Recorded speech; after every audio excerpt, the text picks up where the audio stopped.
الحمد لله نحمده ونستعينه ونستغفره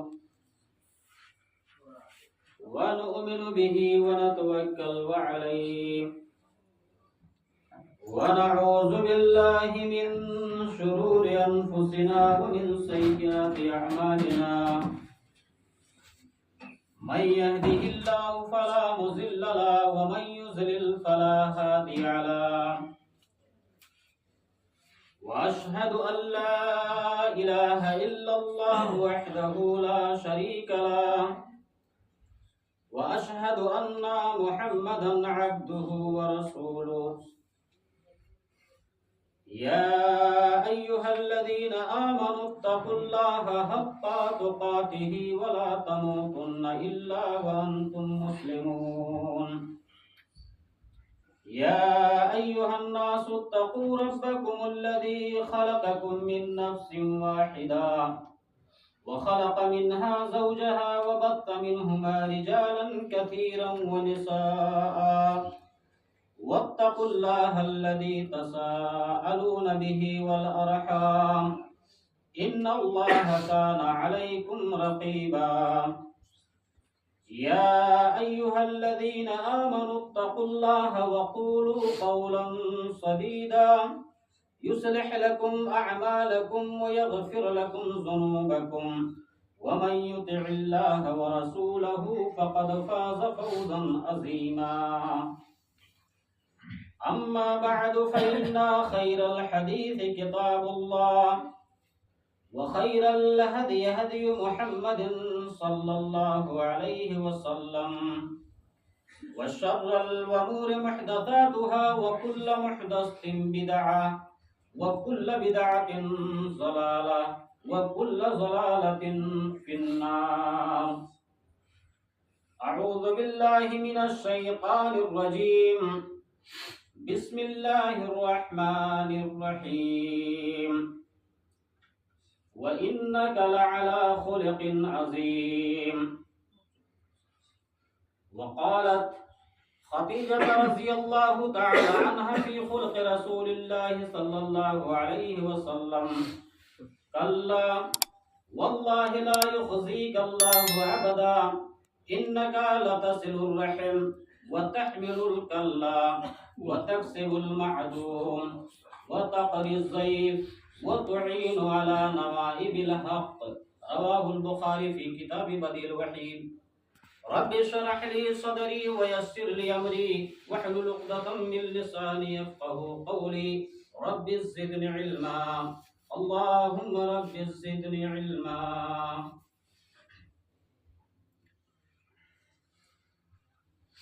تمام تعریف بڑائی و بزرگی حمد و ثنا و کبریائی اس اللہ رب العالمین کے لیے لائق اور مناسب ہے جو سارے کائنات کا خالق ہے، مالک ہے، رازق ہے، مربی اور پالنہار ہے۔ بعدہ درود و سلام ہو اللہ رب العالمین کے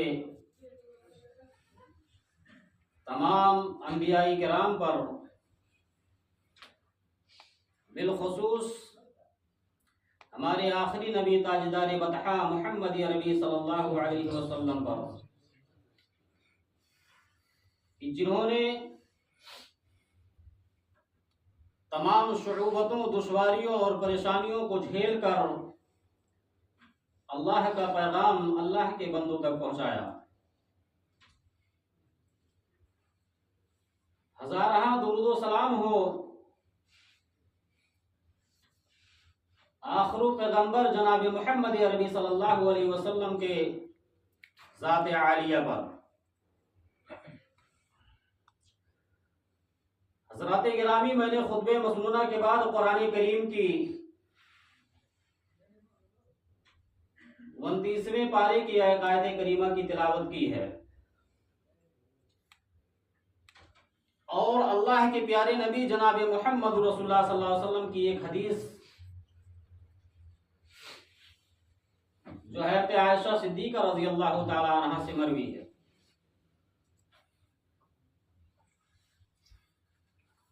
حضرات گرامی، آج ہم اس دنیا کے اندر جس ماحول سے گزر رہے ہیں، دو چار ہو رہے ہیں، یہ ساری کی ساری چیزیں کسی سے پوشیدہ اور چھپی ہوئی نہیں ہیں۔ آج ہم اگر اپنی نگاہ کو، اپنی نظر کو دنیا کے ہر جانب دوڑاتے ہیں تو پتہ یہ چلتا ہے کہ اس دور کے اندر خاص کر کے امت مسلمہ کو ٹارگٹ کیا جا رہا ہے، ان کو نشانہ بنایا جا رہا ہے، اور ہمارا جو مقدس کتاب ہے، جو کتاب بدقسمتی سے ہم مسلمانوں کے حصے میں آئی ہے، جو ہمارے طاقوں کی زینت بنی ہوئی ہے، اس قرآن کریم کی بے حرمتی اگر آپ سوشل میڈیا کا استعمال کرتے ہیں تو معلوم ہوگا کہ قرآن کریم کی دنیا کے ہر کونے کونے کے اندر بے حرمتی ہو رہی ہے، اور پھر بھی ہم مسلمان فخر سے اپنے سینوں کو چوڑا کر کے گھوم رہے ہیں، ہمارے اوپر کوئی اثر انداز نہیں ہوتا ہے۔ اثر انداز اس لیے نہیں ہوتا ہے کہ ہم نے قرآن کو طاقوں کی زینت کا سامان بنا دیا ہے، ہم نے اللہ کے رسول جناب محمد رسول اللہ صلی اللہ علیہ وسلم کے لائی ہوئی تعلیمات کو یہ ہمارے دلوں پر ذرہ برابر بھی اثر نہیں کر رہی ہے،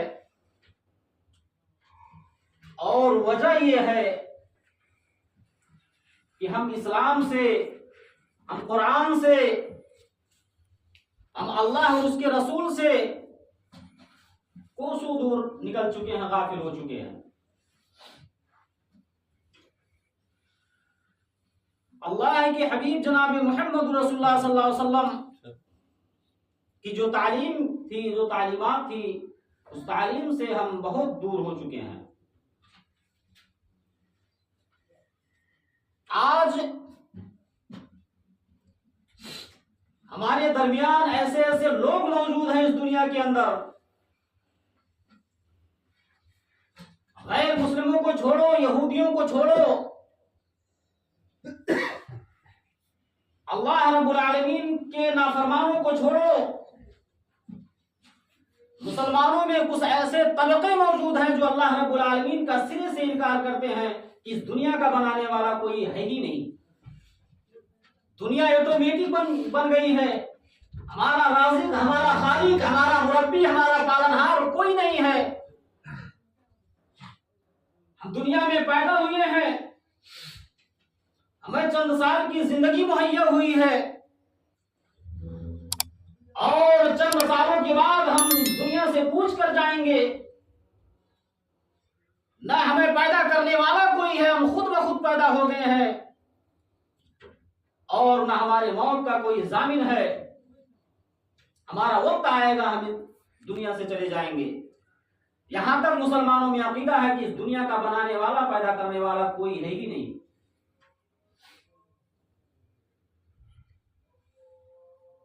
اور یہ چیز اللہ کے نبی جناب محمد رسول اللہ صلی اللہ علیہ وسلم کے دور میں بھی آئی تھی، لوگوں نے آپ کی نبوت کا انکار کیا، لوگوں نے قرآن کریم کو ایک جادوگر تسلیم کیا کہ یہ تو جادو ہے، قرآن کریم یہ تو ایک نسخہ ہے جو اللہ کے نبی صلی اللہ علیہ وسلم نے اپنے ہاتھوں سے اپنے صحابہ سے لکھوایا ہے۔ اس دور کے لوگ تو رب کا انکار نہیں کرتے تھے، اقرار کرتے تھے، لیکن رب پر ایمان نہیں لاتے تھے۔ آج کے دور کے مسلمان رب کا بھی انکار کرتے ہیں اور رب کی لائی ہوئی شریعت کا بھی انکار کرتے ہیں، اور قرآن کریم کا بھی انکار کرتے ہیں۔ ایسے دور کے اندر اللہ کے نبی جناب محمد رسول اللہ صلی اللہ علیہ وسلم جب دنیا کے اندر تشریف لاتے ہیں تو آپ نے اپنا اخلاق پیش کیا، آپ نے اپنا کردار پیش کیا۔ اسلام کو پھیلانے کے لیے، بڑھانے کے لیے اللہ کے نبی جناب محمد رسول اللہ صلی اللہ علیہ وسلم نے تلوار کا استعمال نہیں کیا۔ آپ نے کسی کو تکلیف دے کر اسلام کے اندر داخل کرنے کی اجازت نہیں دی۔ غیر مسلموں کو اسلام کے اندر داخل کرنے کے لیے اللہ کے نبی جناب محمد رسول اللہ صلی اللہ علیہ وسلم نے اپنا کردار پیش کیا تھا، اپنا اخلاق پیش کیا تھا۔ آج ہم غیر قوموں کو کون سے زبان سے اور کون سے منہ سے دعوت دیں گے؟ ہم خود اسلام سے اور قرآن سے ہٹے ہوئے ہیں۔ ہمارا چلنا، ہمارا اٹھنا، ہمارا بیٹھنا، ہمارے زندگی کا ہر عمل اللہ کے نبی جناب محمد رسول اللہ صلی اللہ علیہ وسلم کے سنت کے خلاف ہے۔ ہم خود نماز نہیں پڑھتے ہیں، کس منہ سے دوسرے کو نماز کی تلقین کریں گے؟ ہم خود قرآن کریم کی تلاوت نہیں کرتے ہیں، کیسے ہم دوسرے کو قرآن کریم کی تلاوت کرنے کا حکم دیں گے؟ ہم مسلمان یہ ہیں کہ رمضان کا مہینہ آتا ہے، نماز ایک ہفتہ پڑھ لیتے ہیں، جمعہ کا دن آتا ہے، جمعہ کی نماز سے ہم فارغ ہو جاتے ہیں، عید اور بقرعید کا سیزن آتا ہے، دن آتا ہے، ہم نے عید بقرعید کی نماز پڑھ لی۔ یہی ہمارے مسلمان ہونے کی پہچان ہے۔ اور جس طریقے سے ہم اسلام کو آسان سمجھتے ہیں، اسلام اتنی آسانی سے ہمارے پاس نہیں پہنچا ہے۔ اسلام کو یہاں تک پہنچانے کے لیے اللہ کے نبی جناب محمد رسول اللہ صلی اللہ علیہ وسلم کو بہت ساری اذیتوں کا سامنا کرنا پڑا ہے۔ آپ خانہ کعبہ کے اندر موجود ہیں، رب کی وحدانیت کا اقرار کرنے کے لیے کفار مشرکین کے درمیان آپ اعلان کر رہے ہیں، قولوا لا الہ الا اللہ تفلحون، اے لوگوں لا الہ الا اللہ پڑھ لو، کامیاب ہو جاؤ گے۔ آپ خانہ کعبہ کے اندر نماز پڑھ رہے ہیں، آپ سجدے کی حالت میں ہیں، کفار کی ایک جماعت آتی ہے،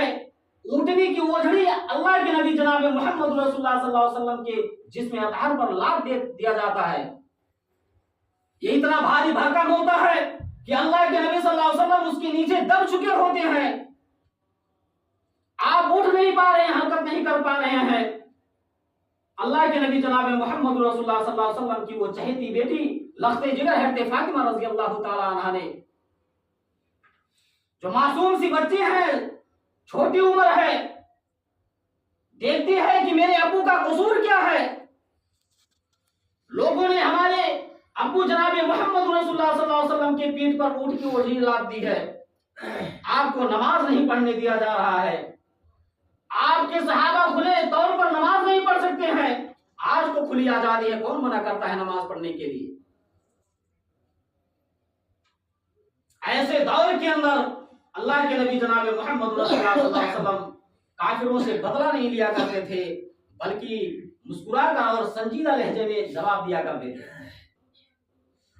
اللہ کے نبی جناب محمد رسول اللہ صلی اللہ علیہ وسلم کو اللہ رب العالمین نے بیان فرمایا، وَإِنَّكَ لَعَلَىٰ خُلُقٍ عَظِيمٍ، کہ اے میرے نبی جناب محمد رسول اللہ صلی اللہ علیہ وسلم، آپ اخلاق کے بہت بڑے مرتبے پر فائز ہیں، اخلاق کا خزانہ آپ کے پاس ہے، آپ اخلاق کے سب سے بلند مقام پر فائز ہیں۔ یہ گواہی اللہ رب العالمین نے قرآن کریم میں اپنے نبی کے بارے میں دیا ہے۔ وہ نبی، ابھی اللہ کے نبی جناب محمد رسول اللہ صلی اللہ علیہ وسلم کو نبوت سے نہیں نوازا گیا ہے۔ ایک دن اللہ کے نبی جناب محمد رسول اللہ صلی اللہ علیہ وسلم غار حرا میں تشریف لے جاتے ہیں، اور غار حرا میں جانے کے بعد اللہ کے نبی جناب محمد رسول اللہ صلی اللہ علیہ وسلم پہ وہی طاری ہوتی ہے، وہی نازل ہوتی ہے۔ اس حدیث کے راویہ حضرت عائشہ صدیقہ رضی اللہ تعالیٰ عنہا ہے، کہتی ہیں وقالت خدیجہ رضی اللہ تعالیٰ عنہا فی خلق رسول اللہ صلی اللہ علیہ وسلم، کہ آپ کی چہیتی بیوی حضرت خدیجہ رضی اللہ تعالیٰ عنہا جب اللہ کے نبی جناب محمد رسول اللہ صلی اللہ علیہ وسلم غار حرا میں موجود ہیں، اور کئی دن کا کھانا لے کر غار حرا میں آپ جایا کرتے تھے، اور تنہائی میں اللہ رب العالمین کی عبادت کیا کرتے تھے۔ ایک دن اللہ کے نبی جناب محمد رسول اللہ صلی اللہ علیہ وسلم غار حرا کے اندر موجود ہیں. غار حرا میں ایک فرشتہ تھا جس کا نام جبریل امین ہے. اللہ کے نبی جناب محمد رسول اللہ صلی اللہ علیہ وسلم کو پکڑتا ہے اور پکڑنے کے بعد آپ کے سینے کو بہت زور سے دباتا ہے. اللہ کے نبی جناب محمد رسول اللہ صلی اللہ علیہ وسلم نے ارشاد فرمایا لقد خشیت علی نفسک، ایسا لگتا تھا کہ میری روح نکل جائے گی، میری جان نکل جائے گی. پھر وہ فرشتہ مجھے چھوڑتا ہے اور چھوڑنے کے بعد پھر کہتا ہے اقرا یا محمد، اے محمد پڑھو. میں نے کہا مانا بیقاری، میں پڑھا لکھا نہیں ہوں. پھر اللہ کے نبی جناب محمد رسول اللہ صلی اللہ علیہ وسلم بیان فرماتے ہیں کہ وہ فرشتہ پھر ہم کو پکڑا اور میرے سینے کو زور سے دبایا اور کہا اقرا یا محمد. میں نے پھر وہی جواب دیا مانا بیقاری، میں پڑھا لکھا نہیں ہوں، میں پڑھنا نہیں جانتا. پھر وہ فرشتہ آپ کو پکڑا اور زور سے دبایا، پھر کہا اقرا یا محمد. اللہ کے نبی جناب محمد رسول اللہ صلی اللہ علیہ وسلم نے ارشاد فرمایا ماذا قرأ، میں کیا پڑھوں؟ مجھے جو کہنا تھا جو کہہ دیا، مجھے جو بتانا تھا بتا دیا، میں پڑھنا نہیں جانتا. اس کے بعد جبریل امین نے کہا اقرأ بسم ربک الذی خلق، خلق الانسان من علق، اقرأ وربک الاکرم الذی علم بالقلم، علم الانسان ما لم یعلم. یہ چند آیات تھے اس وقت جو اللہ کے نبی جناب محمد رسول اللہ صلی اللہ علیہ وسلم کے اوپر غار حرا میں نازل ہوئے. اس کے بعد اللہ کے نبی جناب محمد رسول اللہ صلی اللہ علیہ وسلم ڈر گئے اور ڈر کی وجہ سے آپ کو جسم پر کپکپی طاری ہو گئی. آپ اپنے گھر پر آتے ہیں، حضرت عائشہ سے حضرت خدیجہ سے کہتے ہیں اے خدیجہ زمیلونی زمیلونی، اے خدیجہ مجھے چادر اڑا دو، مجھے چادر اڑا دو. اللہ کے نبی صلی اللہ علیہ وسلم چادر کو اوڑھ کر ایک چارپائی پر لیٹ جاتے ہیں. لیکن جب تھوڑی دیر کے بعد اللہ کے نبی جناب محمد رسول اللہ صلی اللہ علیہ وسلم کا خوف جاتا رہا، آپ کے اوپر سے خوف ختم ہو گیا. جب اللہ کے نبی صلی اللہ علیہ وسلم اپنی چادر کو اپنے سر سے ہٹاتے ہیں، آپ کی چہیتی بیوی فرما بردار بیوی حضرت خدیجہ رضی اللہ تعالیٰ عنہا آپ کے پاس بیٹھی ہوئی ہیں اور آپ کو دلاسا دلا رہی ہیں. اللہ کے نبی جناب محمد رسول اللہ صلی اللہ علیہ وسلم نے کہا اے خدیجہ،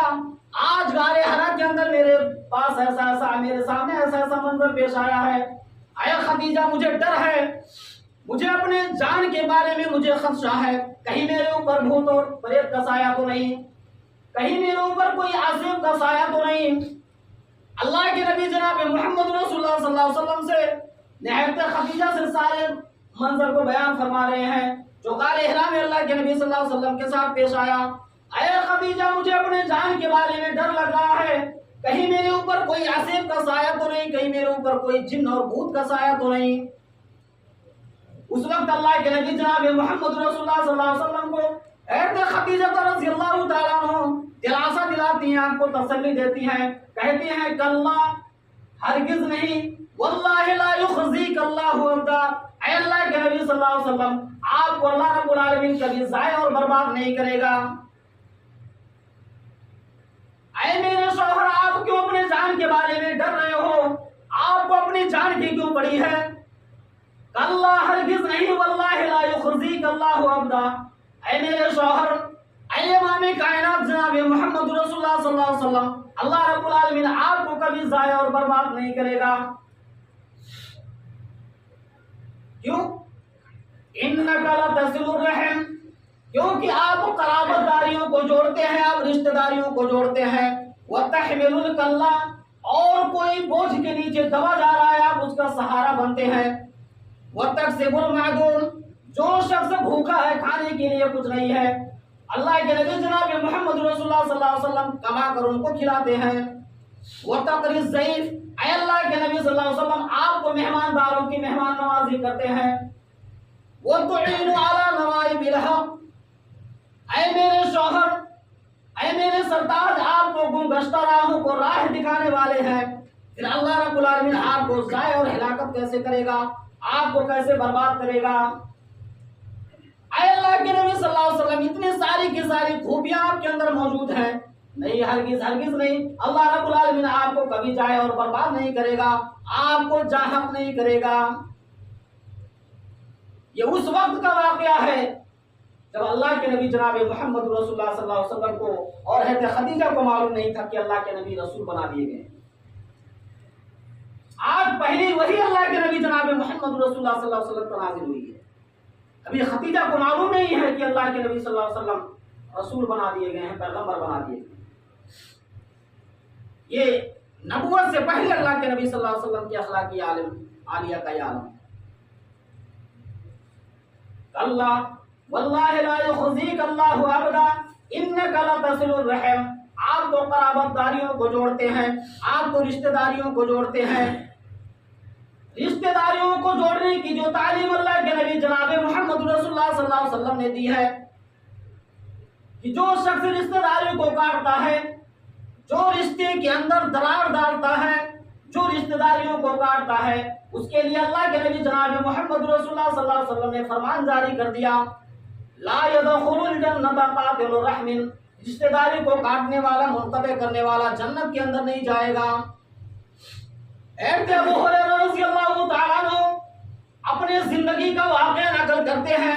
کہ ایک مرتبہ میں شہر طائف کے اندر گیا، طائف کی بستی کے اندر گیا، اللہ کے نبی جناب محمد رسول اللہ صلی اللہ علیہ وسلم کے وہ صحابی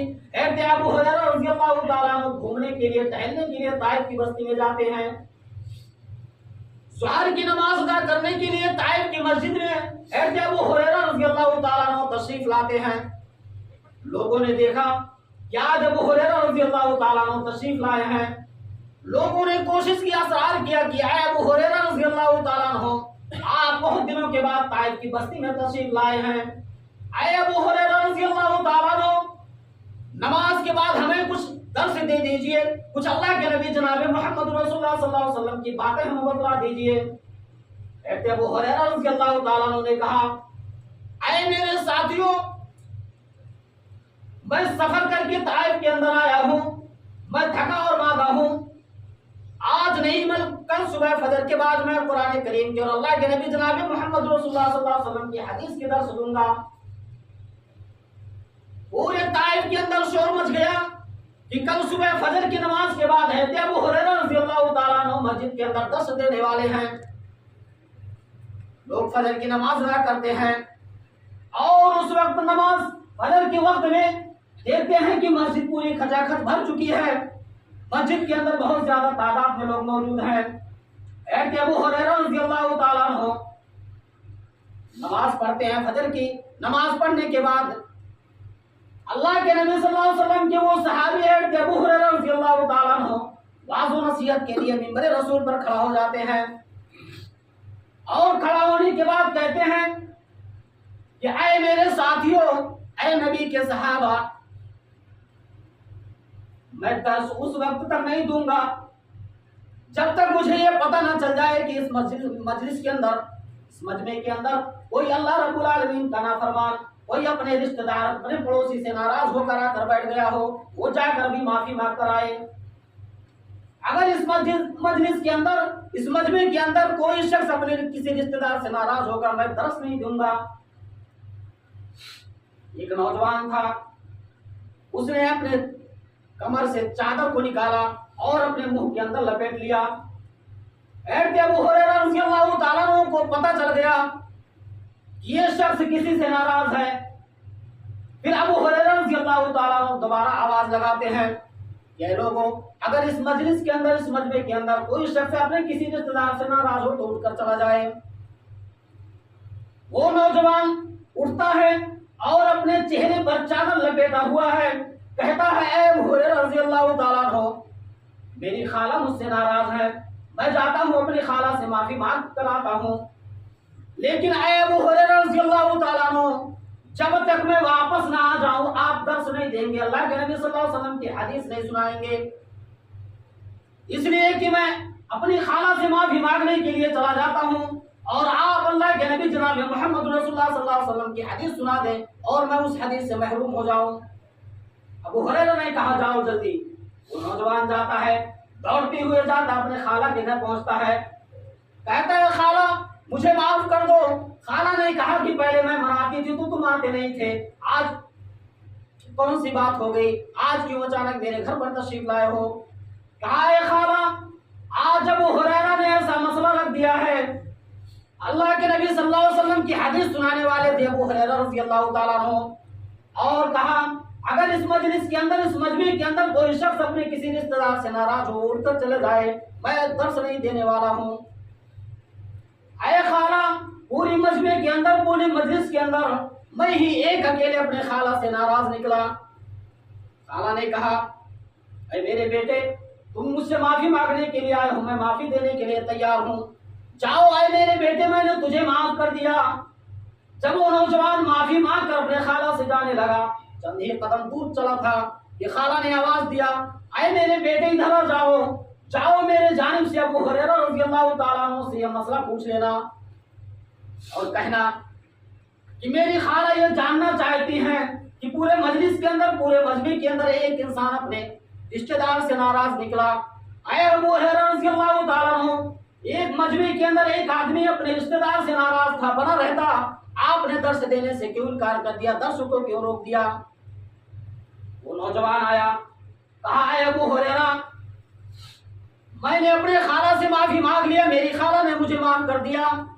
اب مجھے اپنا چہرہ دکھانے میں کوئی حرج نہیں۔ وہ نوجوان اپنے چہرے سے کپڑے کو اتارتا ہے اور کہتا ہے کہ اے ابو ہریرہ رضی اللہ تعالیٰ عنہ، لیکن میری خالہ ایک مسئلہ معلوم کرنا چاہتی ہے، میری خالہ نے یہ مسئلہ معلوم کرنا چاہتا، جا کر میری جانب سے ابو ہریرہ رضی اللہ تعالیٰ عنہ سے یہ مسئلہ پوچھ لینا کہ پورے مجلس کے اندر، پورے مجمع کے اندر صرف ایک ہی آدمی ناراض تھا، اے ابو ہریرہ رضی اللہ تعالیٰ عنہ، ایک آدمی کی وجہ سے آپ نے کیوں پورے مجلس کو، پورے مجمع کو کیوں نے درس دینے سے محروم کر دیا؟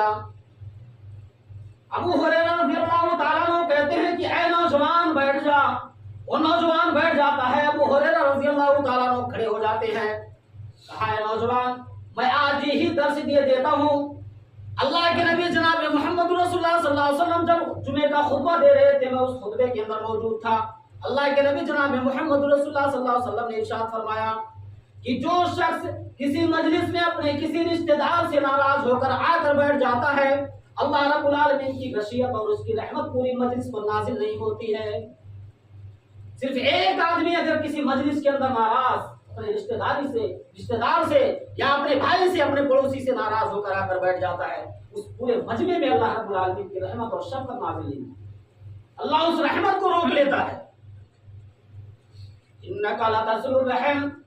اے اللہ کے نبی صلی اللہ علیہ وسلم، آپ تو رشتہ داریوں کو جوڑتے ہیں، پھر آپ کے اوپر کون سا جن اور کون سا اثر کا سایہ ہو گیا؟ اے اللہ کے نبی صلی اللہ علیہ وسلم، آپ کو اپنے موت کے بارے میں کیوں خدشہ ہے؟ نہیں اللہ کے نبی صلی اللہ علیہ وسلم، آپ کو اللہ رب العالمین کبھی ضائع نہیں کرے گا،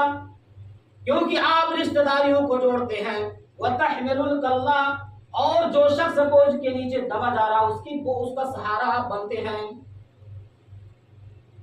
میرے بھائیوں، یہ اخلاق تھا اللہ کے نبی جناب محمد رسول اللہ صلی اللہ علیہ وسلم۔ ایک دیہاتی، اللہ کے نبی جناب محمد رسول اللہ صلی اللہ علیہ وسلم ایک دیہاتی سے قرض لیتے ہیں، ایک مہینے کا ٹائم مانگتے ہیں اللہ کے نبی جناب محمد رسول اللہ صلی اللہ علیہ وسلم، لیکن مہینہ ختم ہونے سے پہلے 20 ہی دن کے اندر وہ دیہاتی اللہ کے نبی جناب محمد رسول اللہ صلی اللہ علیہ وسلم کے پاس آ جاتا ہے، اے محمد ابن عبداللہ، میں تو آپ کو اللہ کا رسول مانتا نہیں ہوں، لیکن میں نے آپ کو قرض دیا تھا، لہٰذا میرا قرض آپ واپس کیجئے۔ اللہ کے نبی جناب محمد رسول اللہ صلی اللہ علیہ وسلم نے کہا اے میرے بھائی، میں نے تو آپ سے 1 مہینے کا ٹائم مانگا تھا، 1 مہینے کا وقفہ مانگا تھا، اور ابھی تو 20 ہی دن ہوئے ہیں۔ تو دیہاتی کہنے لگا کہ مجھے نہیں معلوم، آپ جہاں سے بھی آئیں، اگر آپ قرض نہیں دیں گے میں آپ کو یہاں سے اٹھنے نہیں دوں گا۔ دیہاتی وہیں بیٹھ جاتا ہے، سحر کا اذان ہوتا ہے، اللہ کے نبی جناب محمد رسول اللہ صلی اللہ علیہ وسلم اس دیہاتی آدمی سے اجازت طلب کرتے ہیں کہ اے میرے بھائی، سحر کی اذان ہو چکی ہے، مجھے نماز کے لیے جانا ہے۔ وہ دیہاتی اللہ کے نبی جناب محمد رسول اللہ صلی اللہ علیہ وسلم کو نماز کی اجازت نہیں دیتا ہے کہ اے اللہ کے نبی صلی اللہ علیہ وسلم، میں آپ کو یہاں سے اٹھ کر جانے نہیں دوں گا۔ اللہ کے نبی صلی اللہ علیہ وسلم نے اسی زمین پر ظہر کی نماز ادا کی۔ عصر کا وقت آتا، اللہ کے نبی صلی اللہ علیہ وسلم اجازت طلب کرتے ہیں، مغرب کا وقت آتا اللہ کے نبی صلی اللہ علیہ وسلم اجازت طلب کرتے ہیں، وہ دیہاتی آپ کو نماز پڑھنے کی مسجد میں جانے کی اجازت نہیں دیتا ہے، اللہ کے نبی صلی اللہ علیہ وسلم اسی دیہاتی کے سامنے اسی زمین پر نماز ادا کرتے ہیں۔ صبح ہوئی، اللہ کے نبی جناب محمد رسول اللہ صلی اللہ علیہ وسلم پھر دیہاتی سے اجازت طلب کر رہے ہیں۔ وہ دیہاتی کہتا ہے کہ جب تک آپ میرا قرض ادا نہیں کریں گے میں آپ کو یہاں سے جانے نہیں دوں گا۔ اللہ کے نبی صلی اللہ علیہ وسلم حضرت کی نماز بھی اسی زمین پر ادا کرتے ہیں، لیکن اس دیہاتی سے آپ نے کوئی جواب نہیں مڑ کر نہیں دیا، آپ نے اس کو ڈانٹا نہیں، آپ نے اس کو پھٹکارا نہیں۔ جب آپ نے فجر کی نماز اس دیہاتی کے سامنے اللہ کے نبی صلی اللہ علیہ وسلم نے پڑھ لی، دیہاتی مسکرانے لگا اور دوڑتے ہوئے اللہ کے نبی صلی اللہ علیہ وسلم کی پیشانی کا بوسہ دینے لگا، کہا اے اللہ کے نبی صلی اللہ علیہ وسلم میرا مقصد آپ سے بدلہ لینا نہیں تھا، میرا مقصد آپ کو تنگ اور تکلیف کرنا نہیں تھا۔ کل ہی میں نے اپنی کتاب تورات کے اندر پڑھا تھا، کل ہی میں نے اپنی کتاب کے اندر اولڈ ٹیسٹامنٹ کے اندر میں نے پڑھا تھا کہ دنیا کا خلیل ہوگا، دنیا کا جو پیغمبر، دنیا کا میسنجر ہوگا، آپ اسے کتنا بھی تکلیف دیں، کتنا بھی ستائیں، کتنا بھی پریشان کریں، لیکن اس آخری رسول کے چہرے پر کبھی شکن نہیں پیدا ہوگا۔ وہ آخری رسول کبھی اپنے چہرے